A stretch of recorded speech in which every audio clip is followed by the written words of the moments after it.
Hello everyone, स्वागत है आपका अपने पैरिस यूट्यूब चैनल ऑनलाइन अड्डा फॉर केमिस्ट्री पर। आज हम क्लास 12 केमिस्ट्री में केमिकल काइनेटिक्स चैप्टर से ऑर्डर ऑफ रिएक्शन को डिस्कस करने वाले हैं। ओके, चलिए समझते हैं क्या होती है ऑर्डर ऑफ रिएक्शन। तो उसके लिए हम क्या करेंगे, पहले हम ऑर्डर ऑफ रिएक्शन की डेफिनेशन को डिस्कस करेंगे। क्या होता है ऑर्डर ऑफ रिएक्शन, उसको समझेंगे उसकी डेफिनेशन से। The sum of the powers of the concentrations of the reactants in rate law expression. Rate law expression मैंने आपको प्रीवियस वीडियो में समझाया था। रेट लॉ एक्सप्रेशन क्या होता है, कंसंट्रेशन पर डिपेंडेंसी होती है किसकी, रेट ऑफ रिएक्शन की। ओके, तो ऑर्डर ऑफ रिएक्शन भी हम किससे डिटरमाइन कर सकते हैं, रेट ऑफ रिएक्शन से। ये भी रेट ऑफ रिएक्शन ही है, यानी कंसंट्रेशन पर डिपेंडेंसी है। ये भी कंसंट्रेशन पर डिपेंडेंसी है। कंसंट्रेशन की हेल्प से हम ऑर्डर ऑफ रिएक्शन को कैलकुलेट कर सकते हैं। ओके, तो यहां पर भी कंसंट्रेशन का यूज होने वाला है बहुत ज्यादा। तो समझते हैं एक बार और। The sum of the powers of the concentrations of the reactants in rate law expression.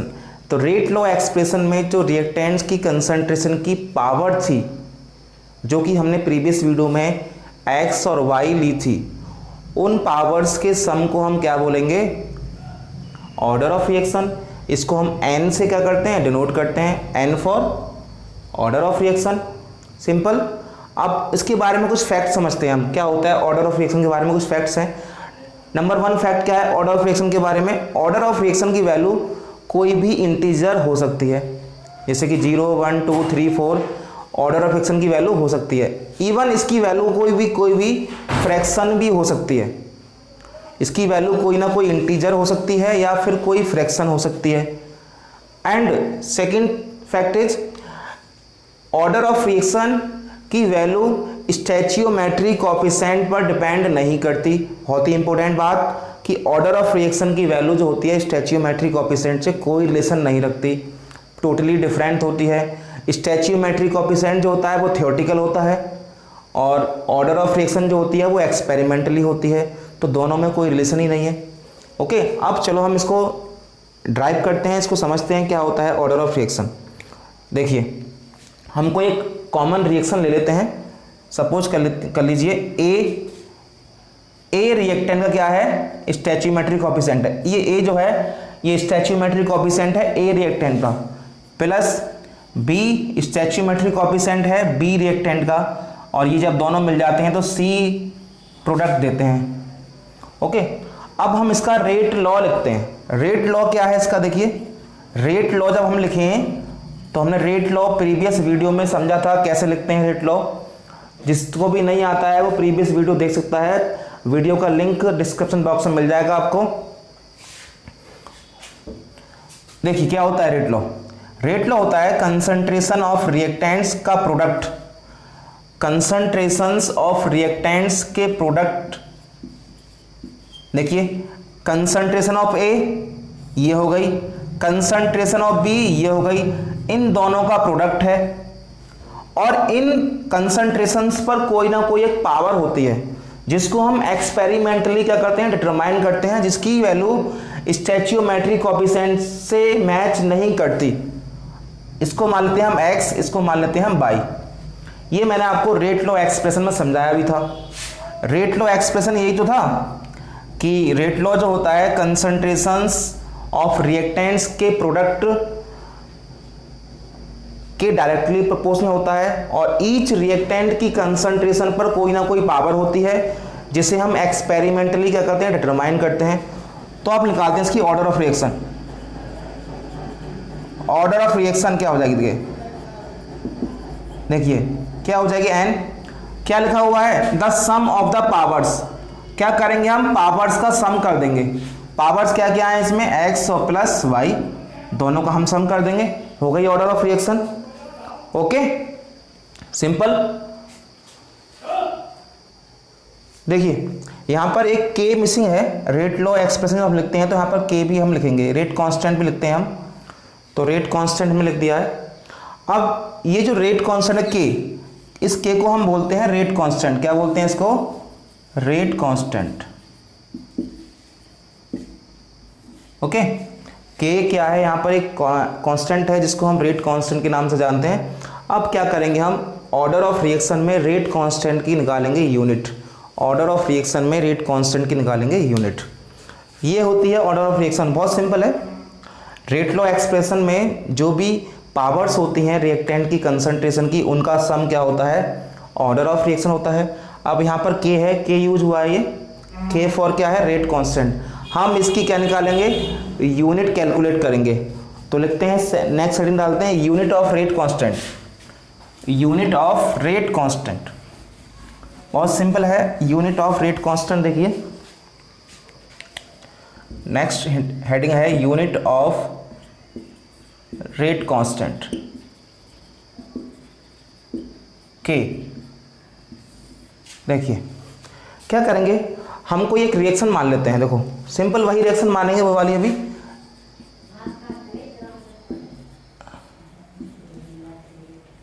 देखिए हमने ये रिएक्शन ले ली, कोई भी कॉमन रिएक्शन। अब इस कॉमन रिएक्शन के लिए हम क्या करेंगे, रेट लॉ अप्लाई करेंगे इस पर, इस कॉमन रिएक्शन पर रेट लॉ अप्लाई करेंगे। रेट लॉ क्या होता है, देखिए रेट लॉ होता है, रेट लॉ क्या कहता है, रेट जो होता है, देखिए अभी किया था हमने बिल्कुल सेम। अभी जब ऑर्डर ऑफ रिएक्शन निकाली थी हमने, तभी भी रेट लॉ हमने अप्लाई किया था वहां पर। तो रेट लॉ क्या होता है, रेट लॉ ये होता है। अब क्या करें हम यहाँ पर, हमें निकालना है, हमें मतलब किससे, के से मतलब है यहाँ पर। तो हमें के की यूनिट निकालनी है, तो के को बाहर ले लो आप। के को आप बाहर लें, क्या बन जाएगा, रेट अपॉन एक्स बी की पावर वाई। यहाँ तक कोई डाउट किसी को नहीं होना चाहिए। अब निकालते हैं हम इसकी यूनिट। रेट क्या होता है, रेट होता है change in concentration in unit time. किसी भी यूनिट टाइम में कंसंट्रेशन में जो चेंज होता है उसे हम बोलते हैं रेट। तो रेट क्या हो जाएगा, ये हो जाएगा मोल पर लीटर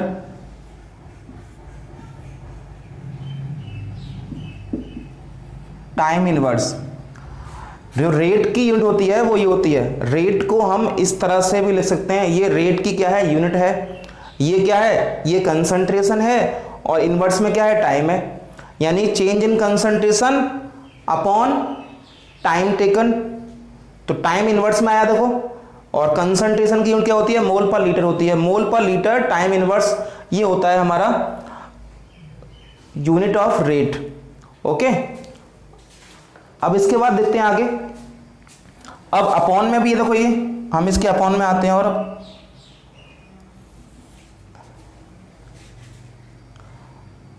ओके, अपॉन में क्या है, देखो जरा, ये क्या है, कंसंट्रेशन ऑफ ए, ये कंसंट्रेशन ऑफ बी। ओके, तो ये भी कंसंट्रेशन है, ये भी हो जाएगी मोल पर लीटर। क्या हो जाएगी, मोल पर लीटर की पावर क्या हो जाएगी, एक्स। और यहां पर भी मोल पर लीटर की पावर बाई। यहां तक कोई डाउट किसी को नहीं होना चाहिए, सिंपल सा है। रेट की जो यूनिट होती है वो मोल पर लीटर टाइम इनवर्स होती है। और ए क्या है यहाँ पर, बी क्या है, ये भी क्या है, कंसंट्रेशन हैं। तो मोल पर लीटर एक्स लगा दिया ऊपर, यहाँ पर मोल पर लीटर वाई लगा दिया उधर। अब देखो सिंपली और करते हैं सॉल्व इसे, और इसे हम सॉल्व कर लेते हैं। मोल पर लीटर टाइम इनवर्स अपॉन में, देखो क्या हो जाएगा, अपॉन में देखो दोनों का क्या है, दोनों का बेस सेम है। तो यहां पर पावर्स क्या हो जाएंगी, ऐड हो जाएंगी। क्या हो जाएगा, देखो मोल पर लीटर की पावर हो जाएगी एक्स प्लस वाई। यहां तक कोई डाउट, आई थिंक कोई डाउट नहीं होना चाहिए।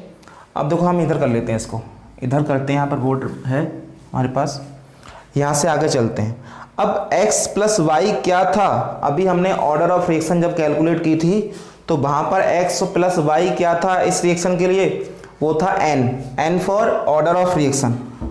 तो यहाँ पर हम लिख देंगे मोल पर litre time inverse upon mole पर लीटर की पावर n। कोई डाउट यहाँ तक, बिल्कुल। ये x प्लस वाई क्या हो गया, n हो गया ना। अब देखो यहाँ भी मोल पर लीटर, यहाँ भी मोल पर लीटर, यहाँ पर क्या है, इसकी पावर 1 है, तो क्या हो जाएगा, देखो ये मोल पर लीटर की पावर 1 माइनस n और टाइम इनवर्स ये होती है यूनिट ऑफ रेट कांस्टेंट। किसी भी ऑर्डर ऑफ रिएक्शन के लिए हम इस फॉर्मूले की हेल्प से यूनिट निकाल सकते हैं उसकी रेट कांस्टेंट की।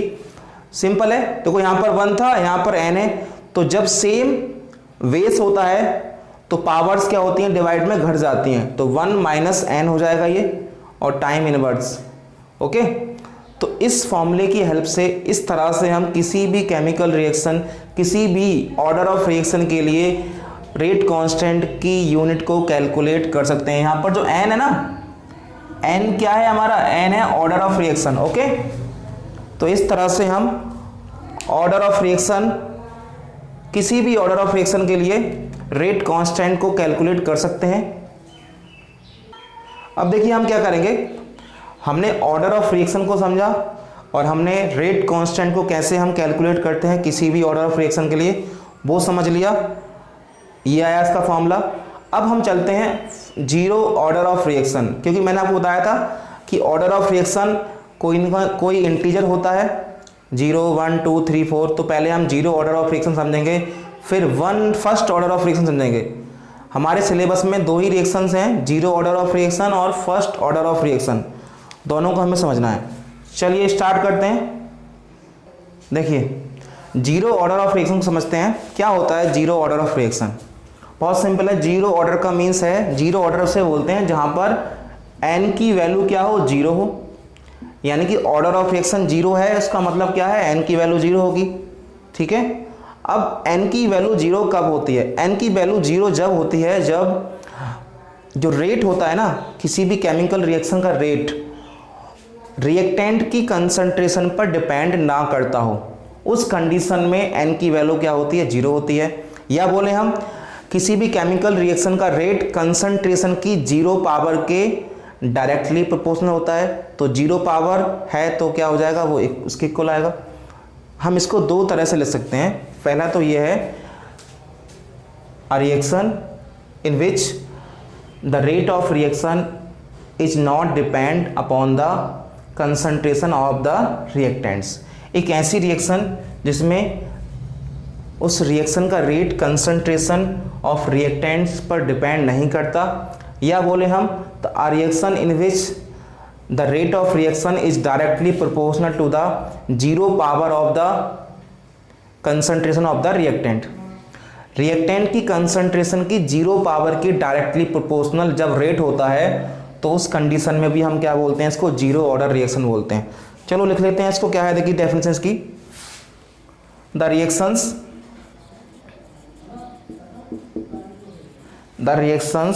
in which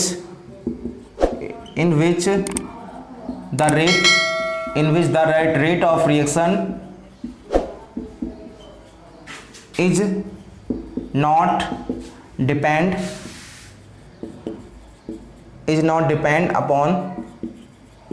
upon the concentration of reactants। बहुत सिंपल है, एक ऐसी रिएक्शन जिसमें रिएक्शन का रेट कंसंट्रेशन की रिएक्टेंट की कंसंट्रेशन पर डिपेंड ना करता हो। चलिए हम क्या करते हैं, अब इन रिएक्शंस के हम एग्जाम्पल लिखते हैं। ये रिएक्शंस जीरो ऑर्डर रिएक्शन कहाँ कहाँ होती हैं, आप इन्हें रिएक्शन को पहचानेंगे कैसे। वैसे इनको पहचानने की कोई ट्रिक नहीं है, लेकिन फिर भी कुछ ट्रिक मैं आपको बता रहा हूँ कैसे पहचानोगे, क्योंकि ऑर्डर ऑफ रिएक्शन जो होती है एक्सपेरिमेंटली हम डिटरमाइन करते हैं, उसे थ्योरेटिकल हम ऐसे देख करके बता नहीं सकते क्या किस ऑर्डर की रिएक्शन है। ओके, तो हम फिर भी कुछ आपको ट्रिक दे रहे हैं जिससे आप पहचान लोगे कि ये रिएक्शन जीरो ऑर्डर की है, ये रिएक्शन फर्स्ट ऑर्डर की है। तो जैसे कि मैं आपको बता रहा हूँ कि किस टाइप की रिएक्शंस जीरो ऑर्डर की होती हैं। देखिए, लेकिन एक बात सुनो, जो जीरो ऑर्डर रिएक्शंस होती हैं बहुत ज़्यादा क्या होती हैं, रेयर होती हैं। रेयर मीन्स बहुत कम मिलती हैं देखने को और बहुत ज़्यादा अनकॉमन होती हैं, लेकिन एक उन्हें स्पेशल कंडीशंस देकर के ये रिएक्शंस हम करा सकते हैं। स्पेशल कंडीशंस में ये रिएक्शन हो जाती हैं जीरो ऑर्डर वाली रिएक्शंस, अदरवाइज ये रिएक्शंस कैसे होती हैं, बहुत ज़्यादा अनकॉमन होती हैं। अब देखिए कौन सी कंडीशंस हैं, किन किन कंडीशंस में ये रिएक्शन हो जाती हैं। पहले देखिए enzyme catalysed reaction, enzyme catalysed reactions, इसके एग्जाम्पल्स हैं। दूसरा है reactions occurs on metal surfaces,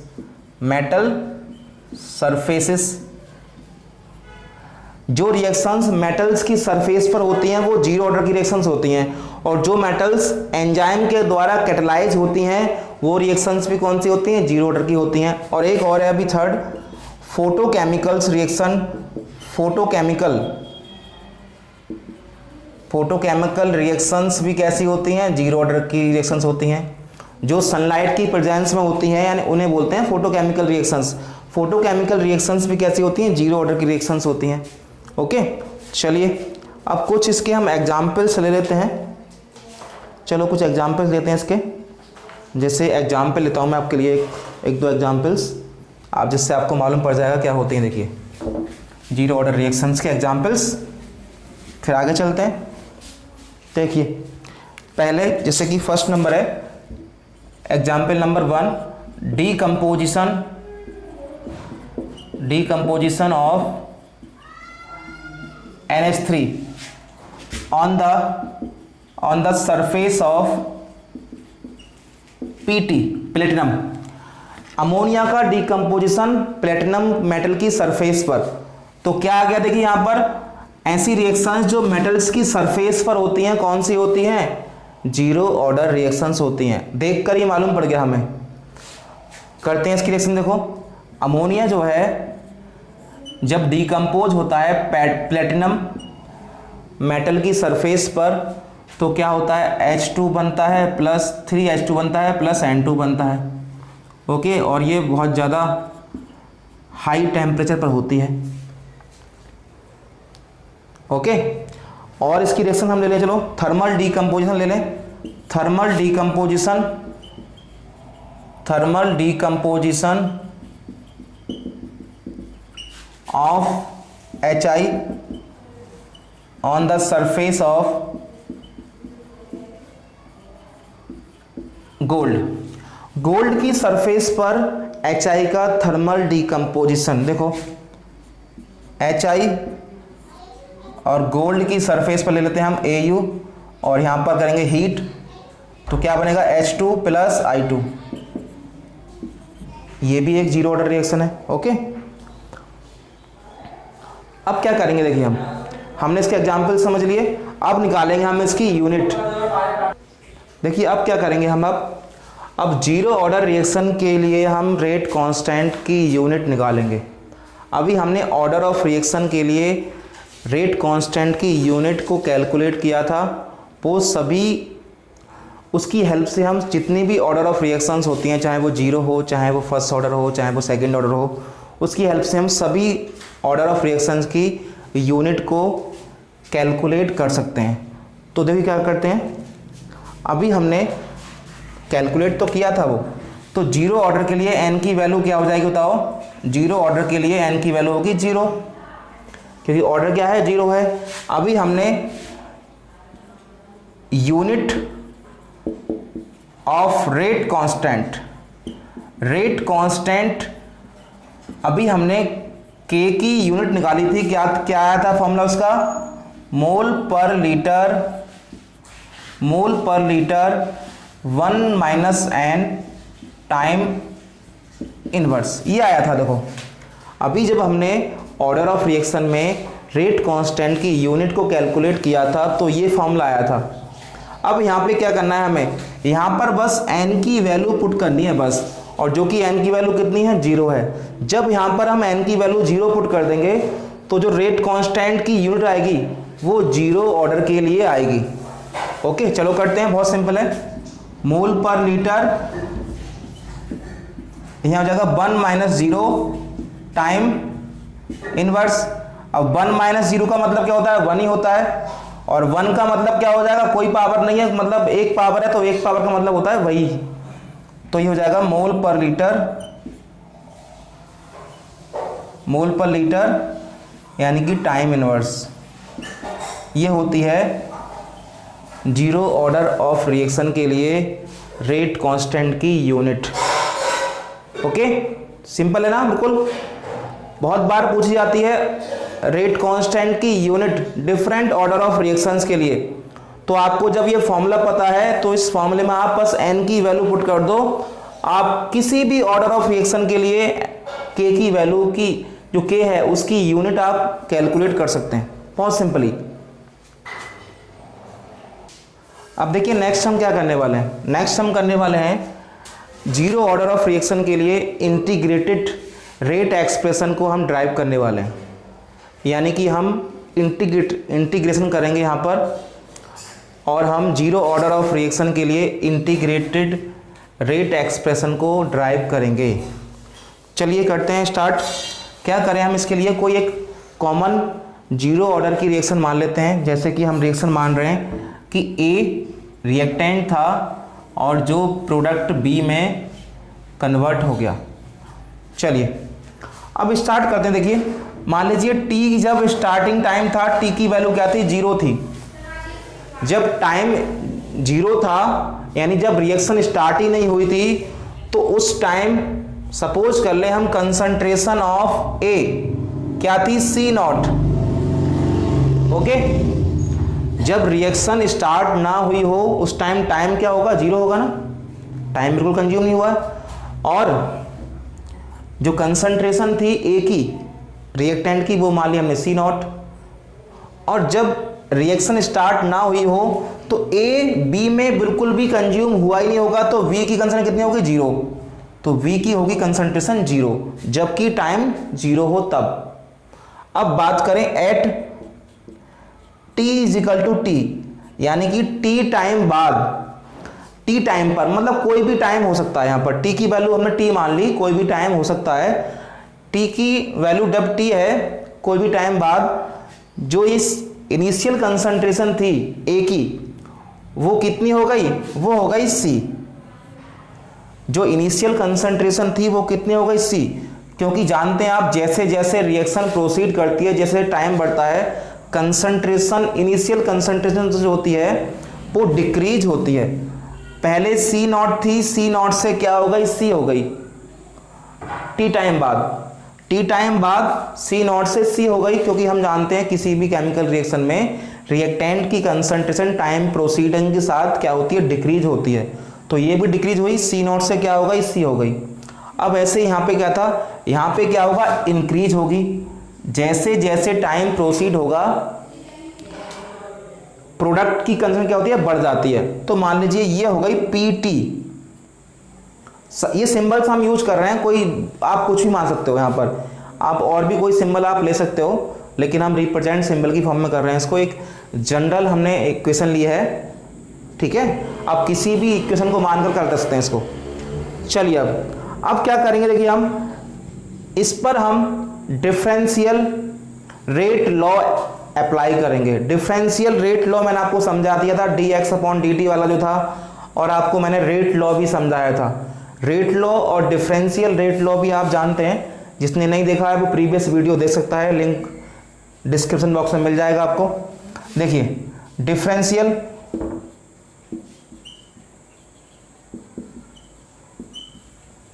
rate law है क्या, डिफरेंशियल रेट लॉ है क्या, जो रेट होता है केमिकल रिएक्शन का, जिसे हम R से रिप्रेजेंट कर सकते हैं रेट को, वो क्या होता है, minus concentration of reactant upon time change. ये होता है ना, देखो ये क्या हो गया, माइनस dx का मतलब क्या है, x क्या होता था वहां पर, x था कंसंट्रेशन चेंज ऑफ रिएक्टेंट। तो यहां पर रिएक्टेंट क्या है, A है, तो मैंने यही लगा दिया यहां पर dA/dt। ओके ओके, देखो क्या है, बहुत सिंपल है समझना इसको। जो डिफरेंशियल रेट लॉ है उसके अकॉर्डिंग रेट जो होता है वो माइनस फॉर किस लिए लगाया हमने, क्योंकि रिएक्टेंट की कंसंट्रेशन क्या हो रही है, डिक्रीज हो रही है। तो माइनस डी फॉर डिफरेंशियल है, ये डी फॉर डिफरेंशियल लगा रहे हैं, डी डिफरेंशियल के लगाया हुआ है। और ए क्या है, concentration change of reactant upon T for क्या है, टाइम चेंज। चीज़ वही है, वहाँ पर डेल्टा लगाते थे, यहाँ पर डी लगा रहे हैं बस। ये मैंने आपको प्रीवियस वीडियो में समझा दिया हुआ है। ओके, अब हम इस पर अप्लाई करते हैं रेट लॉ। अब इस पर हम अप्लाई करते हैं रेट लॉ। इसे मान लेंगे इक्वेशन नंबर 1, इक्वेशन नंबर 1 मान लिया। इस पर हम अप्लाई करेंगे rate law. Simple rate law क्या होता है, सिंपल रेट लॉ के अकॉर्डिंग जो रेट होता है ना, रेट जिसे हम आर से रिप्रेजेंट कर रहे हैं यहाँ पर, वो होता है के, और रिएक्टेंट की कंसंट्रेशन है। क्योंकि हम यहाँ पर जीरो ऑर्डर की बात कर रहे हैं तो यहाँ पर हो जाएगा कंसंट्रेशन ऑफ ए की पावर 0। समझ में सबको आया होगा, क्योंकि हम यहाँ पर जीरो ऑर्डर के लिए बात कर रहे हैं। तो जीरो ऑर्डर क्या होता है कि जब कंसंट्रेशन ऑफ रिएक्टेंट की पावर क्या हो, 0 हो, तो वो क्या होती है, हमारी जीरो ऑर्डर रिएक्शन होती है।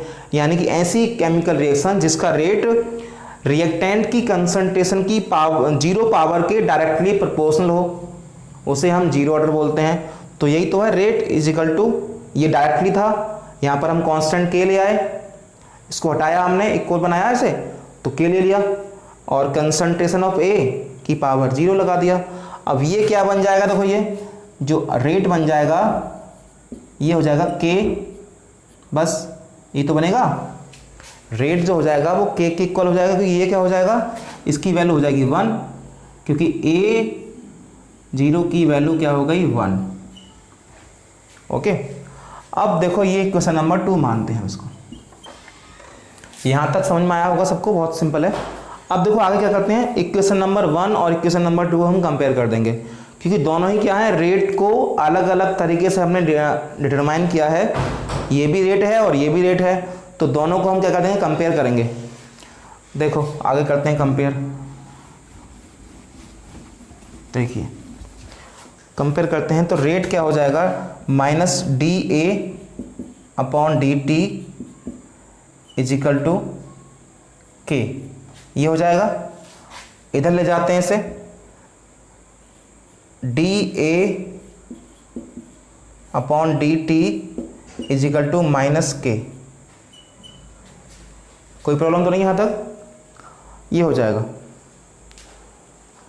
अब क्या करेंगे हम, इसे मान लेंगे इक्वेशन नंबर 3। अब करेंगे हम इसका इंटीग्रेशन। देखो इंटीग्रेशन जो करते हैं हम, डिफरेंशियल को कैंसिल करने के लिए इंटीग्रेशन का यूज करते हैं, क्योंकि हमें कैंसिल करना है, ये हमें डिफरेंशियल कैंसिल करना है, तो क्या करेंगे हम, इसका करेंगे इंटीग्रेशन। तो इक्वेशन नंबर 3 को हम करेंगे इंटीग्रेट दोनों साइड में। चलो करते हैं इंटीग्रेट, कैसे करते हैं देखो जरा। ये हो जाएगा D A upon D T, और जब हम इंटीग्रेशन करते हैं तो किसी ना किसी चीज के रेस्पेक्ट में करते हैं, और ये रिएक्शन भी कहाँ हो रही है, टाइम के रेस्पेक्ट में हो रही है। टाइम ने देखो ये रिएक्शन किसके रेस्पेक्ट में हो रही है, टाइम के रेस्पेक्ट में हो रही है, तो हम इंटीग्रेशन जो करेंगे वो टाइम के रेस्पेक्ट में करेंगे। तो टाइम क्या है हमारा, डी टी, तो हमने ये जो इंटीग्रेशन हम कर रहे हैं टाइम के रेस्पेक्ट में कर रहे हैं। बहुत सिंपल समझना, देखो इंटीग्रेशन जब जो होता है तो किसी ना किसी चीज़ के रेस्पेक्ट में हम करते हैं उसको। तो ये रिएक्शन जो होती है टाइम पर ही हमारी डिपेंड है पूरी तरह से, तो हमने टाइम के रेस्पेक्ट में ऐसा कर दिया इंटीग्रेशन। तो इस साइड में कर दिया इज इक्वल टू, माइनस बाहर ले लो आप, माइनस हमने बाहर ले लिया, के पहले से ऑलरेडी है, और हमने डी टी, ये डी टी क्यों लिया हमने, क्योंकि डी टी की रेस्पेक्ट में हम क्या कर रहे हैं, इंटीग्रेशन कर रहे हैं। यहां तक कोई डाउट नहीं होना चाहिए। डी टी की रेस्पेक्ट में हमने इक्वेशन नंबर 3 को क्या कर दिया, इंटीग्रेट कर दिया। डी टी से डी टी कट जाएगा। देखो आगे से इधर चलते हैं, डी टी से डी टी कट जाएगा, क्या बचेगा, देखो यहां पर देखते हैं integration D A is equal to हो जाएगा। देखो ये जब हम इंटीग्रेशन करते हैं तो यहां क्या बचेगा, देखो के,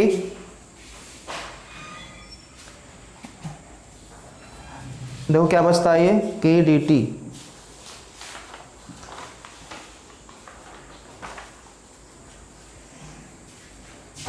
माइनस के D T. Okay, D T से डी टी हमने कैंसिल कर दिया, इधर क्या है माइनस के डी टी उधर बचा। अब क्या करेंगे हम, जब डिफरेंशियल जब हम इंटीग्रेशन करते हैं तो यहाँ पर हम क्या लेते हैं, लिमिट लेते हैं। और हमारी लिमिट है क्या, लिमिट हमारी है, देखो सुनो, कंसंट्रेशन में क्या लिमिट है हमारी, देखो पहले हमारी सी नॉट थी, बाद में हमारी सी हो गई। टाइम में क्या है, टाइम में क्या है लिमिट हमारी, पहले 0 टाइम था, बाद में टी हो गया। तो हम यहाँ पर लगाएंगे लिमिट। जो मैथ वाले स्टूडेंट हैं समझ गए होंगे कि इंटीग्रेशन हम कैसे करते हैं। जब इंटीग्रेशन करते हैं तो वहाँ पर लिमिट लगानी पड़ती है हमें। तो लिमिट लगाओ, तो लिमिट लगा देते हैं, क्या हो जाएगी देखिए, यहाँ पर करेंगे लिमिट हम लगा दें इसकी, तो ये हो जाएगा देखो डी ए, ये क्या है, ये कंसंट्रेशन है, तो यहाँ कंसंट्रेशन ऑफ ए है ये, तो यहाँ पर हम लगाएंगे लिमिट कंसंट्रेशन की। तो पहले क्या लगाते हैं, पहले लगाते हैं अपर लिमिट, बाद में लगाते हैं लोअर लिमिट। अपर लिमिट कौन सी यहाँ पर, ये है सी अपॉन सी नॉट, ठीक है, यानी कि पहले इतनी थी, बाद में इतनी हो गई, ये अपर है ना, बाद वाली, इज इक्वल टू माइनस के। अब यहाँ देखते हैं इधर, यहाँ पर t क्या है हमारा, पहले ये t है और ये 0 है, dt। देखो कितना सिंपल है। हमने क्या किया, यहाँ पर लिमिट लगा रहे हैं हम, लिमिट लगाते हैं, ये क्या है कंसंट्रेशन है, तो कंसंट्रेशन के लिए हम लगाएंगे लिमिट। लिमिट है क्या हमारी, पहले सी नॉट थी, बाद में सी हो गई, यानी इसके बीच में ही रहेगी हमारी कंसंट्रेशन, तो ये लिमिट हो गई। अब टाइम के लिए आते हैं, टाइम भी इसी के बीच में रहेगा, ये लिमिट है, तो पहले हम लगाएंगे सी लास्ट कंसंट्रेशन और ये इनिशियल कंसंट्रेशन, ये लास्ट टाइम और ये इनिशियल टाइम, बस सिंपल। अब क्या करेंगे देखो जरा, मैं इधर से रब कर रहा हूँ उसको, ओके, देखते हैं, देखो आप ध्यान से रहा। अब क्या होगा देखो जरा, जब भी कभी इंटीग्रेशन होता है तो क्या होता है, डिफरेंशियल क्या होता है, कैंसिल होता है। तो अब क्या हो जाएगा, जो डी है ना, यहाँ पर डी लिखा हुआ है दोनों साइड में, यहाँ भी डी है, यहाँ भी डी है, दोनों कैंसिल हो जाएंगे। देखो क्या बचेगा, क्या बचेगा इधर देखो जरा, डी कैंसिल हो जाएगा, तो ए बचा इधर साइड से, ए यहां से बचेगा ओनली ए, और ए पर लिमिट क्या है, ए पर लिमिट है इधर सी और ये सी naught, is equal to minus K, और यहां से बचेगा ओनली टी, टी पर लिमिट क्या है, टी, और उधर यहां 0। बहुत सिंपल है, मैथ वाले बिल्कुल समझ रहे होंगे, बायो वाले भी समझ जाएंगे। लिमिट इंटीग्रेशन बहुत आसान है, समझ में आया। जब भी हम इंटीग्रेशन करते हैं तो डी कट जाता है उससे, तो डी कट गया देखो ये, और लिमिट लगा रहा होगा हमने, पहले ही लिमिट हमने लगाया हुआ है दोनों। तो जब हम लिमिट को सॉल्व करते हैं तो क्या होता है, पता होगा मैथ वालों को क्या होता है, upper limit minus lower limit होता है, upper limit minus lower limit. देखो क्या हो जाएगा, अपर लिमिट क्या है, अपर लिमिट है हमारी सी, ये है upper limit minus lower limit. देखिए जब हम लिमिट को सॉल्व करते हैं, तो लिमिट को जब सॉल्व करते हैं तो क्या करते हैं, पहले हम अपर लिमिट लिखते हैं। अपर लिमिट क्या है हमारी, सी है, फिर क्या है हमारी लोअर लिमिट है, तो अपर limit minus lower limit, upper limit minus lower limit. Okay, आगे क्या करेंगे देखिए, इजिकल टू माइनस के है ऑलरेडी, देखिए लगा हुआ पहले माइनस के। अब यहाँ पर अपर लिमिट क्या है, देखो इसमें अपर लिमिट है टी और लोअर लिमिट क्या है 0। बहुत सिंपल है, upper limit minus lower limit, upper limit C है, लोअर लिमिट सी नॉट है, माइनस के, अपर लिमिट क्या है टी की, टी है, और लोअर लिमिट क्या है -0। अब इसको और सॉल्व करें, देखो हम C minus C naught is equal to minus K, और ये हो जाएगा देखो जरा टी में से जब हम -0 करेंगे तो क्या बचेगा, टी बचेगा, तो माइनस के टी। ओके, और देखो इसको हम और सॉल्व कर ले रहे हैं अभी आगे। क्या हो जाएगा थोड़ा, c इज इक्वल टू, अब हम करते हैं c इज इक्वल टू, आगे ले जाते हैं। देखो c इज इक्वल टू हो जाएगा हमारा माइनस के टी, ऑलरेडी पहले वहां पर है माइनस के टी, अब ये जाएगा तो हो जाएगा प्लस का सी नॉट। इसको मानेंगे हम इक्वेशन नंबर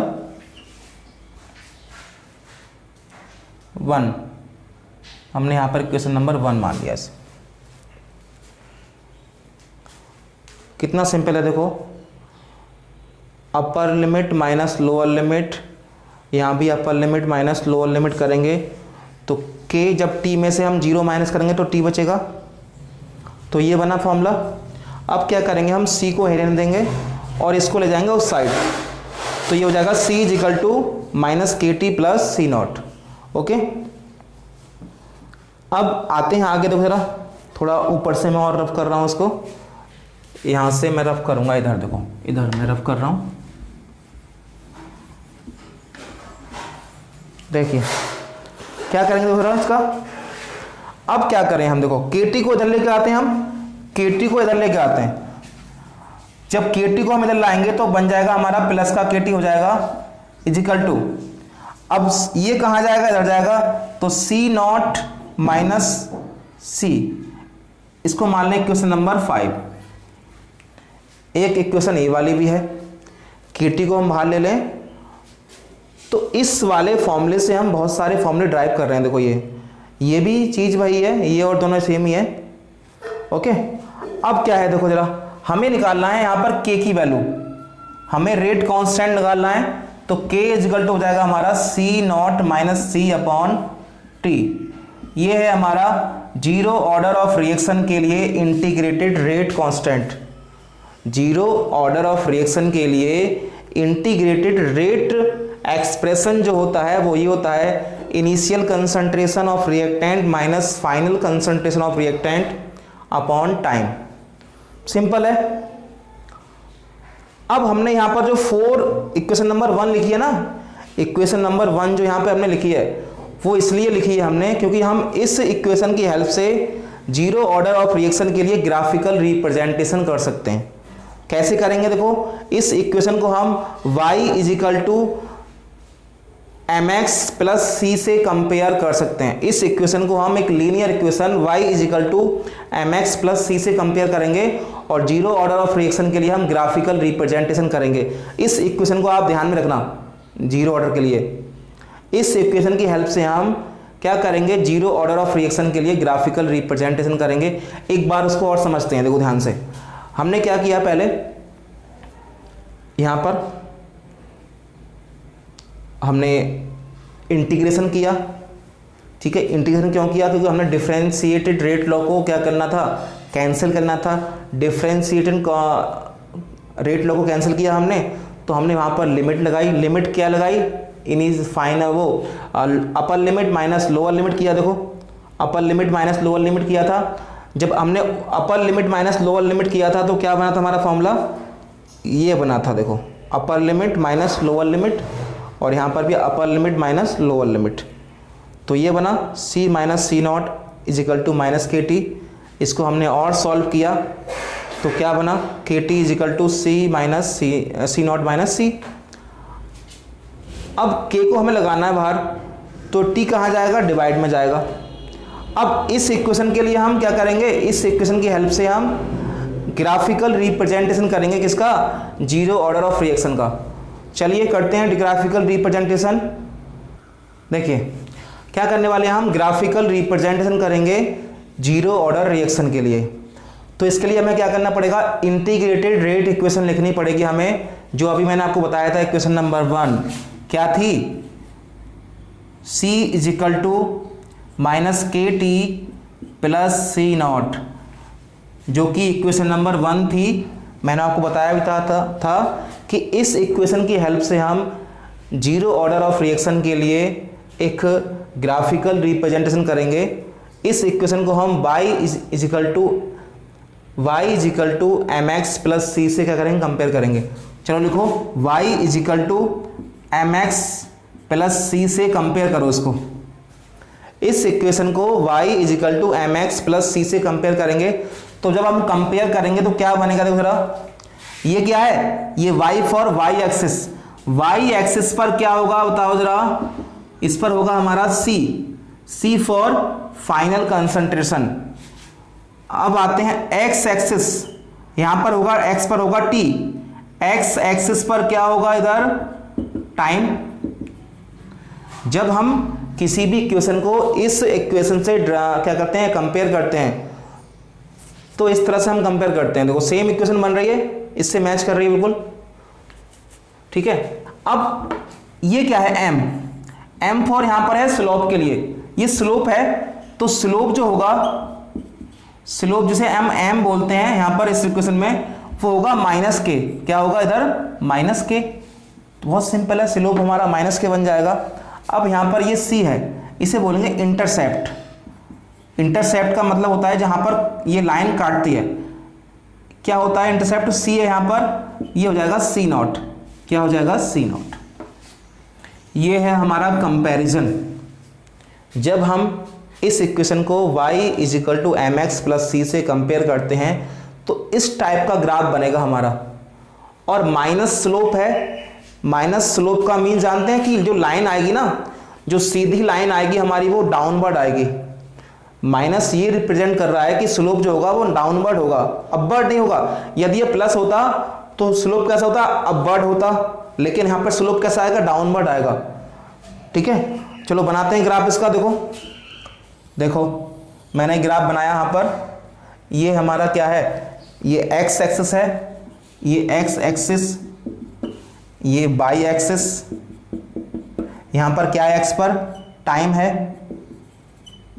है, और इधर y पर क्या है, y पे है हमारी कंसंट्रेशन, क्या है, कंसंट्रेशन है y पर। x पर टाइम है, देखो x पर टाइम है, y पर क्या है, कंसंट्रेशन है। और इंटरसेप्ट क्या है, इंटरसेप्ट जो होगा वो y एक्सिस पर होगा, और ये क्या है, देखो यहाँ पर देखो, ये इंटरसेप्ट है, और ये एक सीधी लाइन आएगी, और ये है हमारा इंटरसेप्ट c नॉट। स्लोप क्या है इसमें, स्लोप है हमारा माइनस के, डाउनवर्ड स्लोप है, देखो डाउनवर्ड आ रहा है। ये ग्राफ बनेगा, देखो सिंपल सा, जब हम इसको कंपेयर करेंगे।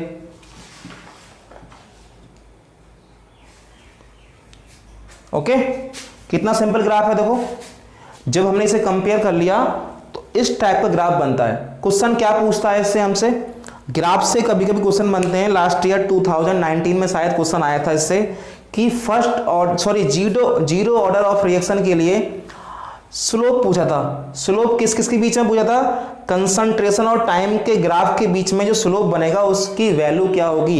1 नंबर में क्वेश्चन आया था, तो सिंपल सा वर्ड था हमारा माइनस के होता है स्लोप, माइनस के इक्वल होता है स्लोप, ठीक है। अब ये जो है, ये वाला पॉइंट, ये जो पॉइंट इंटरसेप्ट कर रहा है, इसकी वैल्यू बताओ कितनी होगी। इसकी वैल्यू होगी, जो मैथ वाले बच्चे हैं वो समझ के होंगे क्या होगी इसकी वैल्यू। इसकी वैल्यू होगी CO upon T, C naught upon T होगी। देखो समझाता हूं इसकी वैल्यू क्यों आई इतनी। इस साइड में जो हमारा x एक्सिस है, इस x एक्सिस पर टाइम ही क्या हो रहा है, इंक्रीज हो रहा है, लेकिन कंसंट्रेशन क्या रहेगी, इस पर 0 रहेगी। क्यों रहेगी, क्योंकि कंसंट्रेशन कहाँ है, y एक्सिस पर है, x पर क्या है, टाइम है, और ये पॉइंट कहाँ पर है, ये है x एक्सिस पर। तो यहां पर हम कंसंट्रेशन क्या कर लेंगे, देखो ये जो ये वाली, इसे हम मान लेंगे 0। तो जब इसे हम 0 मान लेंगे, देखो जरा, 0 minus K T plus C not, तो ये हो जाएगा K T is equal to C naught. अब जो बनेगा देखो, k हो जाएगा हमारा C नॉट अपॉन टी। देखो जरा ध्यान से, तो इस पॉइंट पर जो ये इंटरसेप्ट आया है उसकी वैल्यू कितनी होगी, C नॉट अपॉन टी, क्योंकि इस डायरेक्शन में टाइम की वैल्यू क्या हो रही है, इंक्रीज हो रही है। कंसंट्रेशन की वैल्यू क्या है, यहां पर 0 है, वो यहां पर इंक्रीज हो रही है। तो यहाँ पे क्या किया हमने, सी की वैल्यू निकाल दी 0 इस इक्वेशन में, इस वाली में, is equal to minus K T plus C not, तो ये निकल कर आता है सी नॉट अपॉन टी। ये था हमारा graphical representation of zero order reaction. अब इसके लिए हम एक पॉइंट और पढ़ने वाले हैं, एक टॉपिक और है छोटा सा, half life for zero order reaction. Half life और समझते हैं जीरो ऑर्डर रिएक्शन के लिए। अब देखिए हम जीरो ऑर्डर ऑफ रिएक्शन के लिए हाफ लाइफ को करेंगे कैलकुलेट। हाफ लाइफ एक्चुअल में होता क्या है, देखो हाफ लाइफ एक ऐसा टाइम पीरियड है जिसमें रिएक्टेंट की कंसंट्रेशन अपनी इनिशियल कंसंट्रेशन की हाफ रह जाती है, और हाफ लाइफ को हम टी हाफ से क्या करते हैं, डिनोट करते हैं। ये हाफ लाइफ है, एक ऐसा टाइम जिसमें रिएक्टेंट की कंसंट्रेशन अपनी इनिशियल कंसंट्रेशन की हाफ रह जाती हो, उस टाइम पीरियड को हम क्या बोलते हैं, हाफ लाइफ बोलते हैं, जिसको हम टी हाफ से क्या करते हैं, डिनोट करते हैं। तो हमने अभी यहाँ पर जीरो ऑर्डर ऑफ रिएक्शन के लिए रेट कांस्टेंट को कैलकुलेट किया था, तो क्या आया था निकल के, K इक्वल टू था C naught minus C upon T था। सबको याद आ गया होगा, जीरो ऑर्डर ऑफ रिएक्शन के लिए ये इक्वेशन थी, ओके, ये वाली इक्वेशन आई थी। जीरो ऑर्डर ऑफ रिएक्शन के लिए रेट कांस्टेंट जो आया था, ये आया था C naught minus C upon T, ठीक है। अब यहां पे क्या करेंगे, देखो हम जो C है ना, ये जो C है कंसंट्रेशन, ये जो हो जाएगी हमारी, ये हाफ हो जाएगी। देखो ये जो इनिशियल कंसंट्रेशन है, ये इनिशियल कंसंट्रेशन है ना,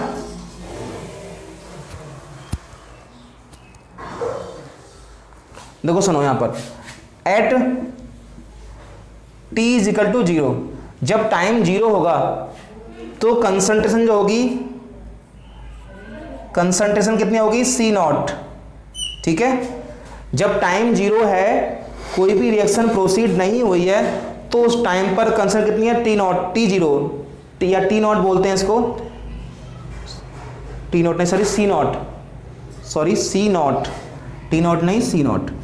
अब बात करें at T is equal to T half, यानी हाफ टाइम के बाद, हाफ लाइफ के बाद जो कंसंट्रेशन थी C, जो कंसंट्रेशन C है वो हो गई हमारी C नॉट अपॉन 2, ओके, ये हो गई C नॉट अपॉन 2, यानी कि अपनी इनिशियल कंसंट्रेशन का हाफ हो गया।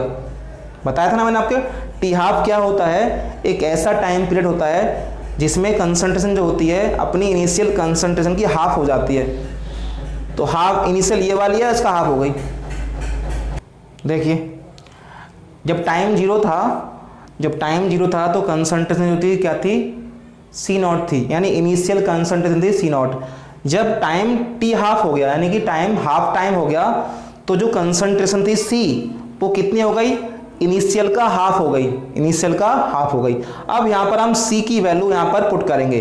C की वैल्यू क्या है, C नॉट अपॉन 2, और T की वैल्यू क्या है, T की वैल्यू है टी हाफ। हम लगा देंगे इक्वेशन नंबर 1 में, इसमें लगाओ जरा, इक्वेशन नंबर 1 में पुट वैल्यू करो। K इज इक्वल टू हो जाएगा हमारा C नॉट माइनस, ये हो जाएगा C naught upon 2 upon T half, okay, simple सा है। इधर आते हैं, C नॉट में से C नॉट अपॉन 2 हम माइनस करेंगे तो बचेगा C नॉट अपॉन 2, ये 1 है वैल्यू पूरी, और ये आधा है, जब 1 में से हम आधा माइनस करेंगे तो आधा बचेगा। देखो K इज इक्वल टू हो जाएगा हमारा C नॉट अपॉन 2 बचेगा, और यहाँ पे क्या है, टी हाफ, ओके। अब हम टी हाफ को उधर लेके आते हैं, T half is equal to हो जाएगा C नॉट अपॉन 2K, ये आता है half life for zero order reaction. Half life for zero order reaction का फॉर्मूला ये होता है। इन फॉर्मूलों का यूज हम न्यूमेरिकल्स में बहुत ज़्यादा करेंगे, तो ये फॉर्मूले बहुत ज़्यादा इंपॉर्टेंट है। हाफ लाइफ का निकाला हमने, इंटीग्रेटेड फॉर्मूला निकाला, अभी हमने ग्राफिकल रिप्रेजेंटेशन की। अब इस फॉर्मूले से हमें ये दिख रहा है कि जो टी हाफ है, टी हाफ इनिशियल कंसंट्रेशन के डायरेक्टली प्रोपोर्शनल है और रेट कांस्टेंट के इनवर्सली प्रोपोर्शनल है। दिख रहा है इस इक्वेशन से हमें। तो टी हाफ है जीरो ऑर्डर रिएक्शन के लिए वो इनिशियल कंसंट्रेशन के डायरेक्टली प्रोपोर्शनल है और रेट कांस्टेंट के इन्वर्सली प्रोपोर्शनल है। Okay, zero order of reaction यहाँ पर कंप्लीट हो चुकी है। नेक्स्ट वीडियो में आपको मैं फर्स्ट ऑर्डर ऑफ रिएक्शन को समझाने वाला हूँ। Okay, thank you for watching this video. और आपको यदि वीडियो अच्छी लगती हो तो प्लीज़ वीडियो को लाइक करें, चैनल को सब्सक्राइब करें और चैनल को शेयर भी करें। Thank you very much.